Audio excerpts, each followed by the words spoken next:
निगडीच्या थर्मॅक्स चौकात भर दुपारी ठाणे जनता सहकारी बँकेमध्ये दरोडा टाकण्याचा प्रयत्न फसला आहे. यामध्ये सुरक्षा रक्षकावर एका अनोळखी इसमाने गोळीबार देखील केला. हा सर्व प्रकार सीसीटीव्हीमध्ये कैद झालाय. भर दिवसा दुपारी 1:15च्या सुमारास बँकेची रक्कम लॉकरमध्ये जमा करण्यासाठी एक कॅशियर, एक शिपाई आणि 2 वॉचमन पहिल्या मजल्यावरून खाली येत असताना बँकेसमोर दबा धरून बसलेल्या एका इसमाने अचानकपणे कॅशियरला धक्का देऊन पाडले आणि शिपायाला बंदुकीने रोखले.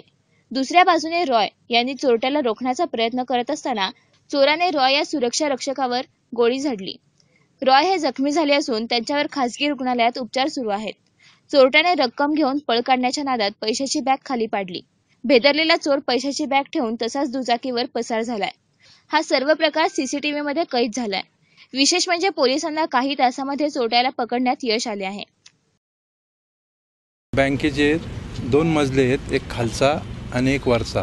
वरती कामकाज चालतं आणि खाली लॉकर आहे त्यांचं. तर त्या ठिकाणी कॅश वरून आणत असताना संशयिताने ती कॅश लुटण्याचा प्रयत्न केलेला आहे आणि त्यामध्ये झटापटीमध्ये त्यांनी फायरिंग केलं. त्याच्यामध्ये एक सुरक्षा रक्षक जखमी झालेला आहे. त्याप्रमाणे आपण गणपत मलाप्पा दराडे हे प्रत्यक्ष पाहणारे यांची फिर्याद घेतली, गुन्हा दाखल केलेला आहे.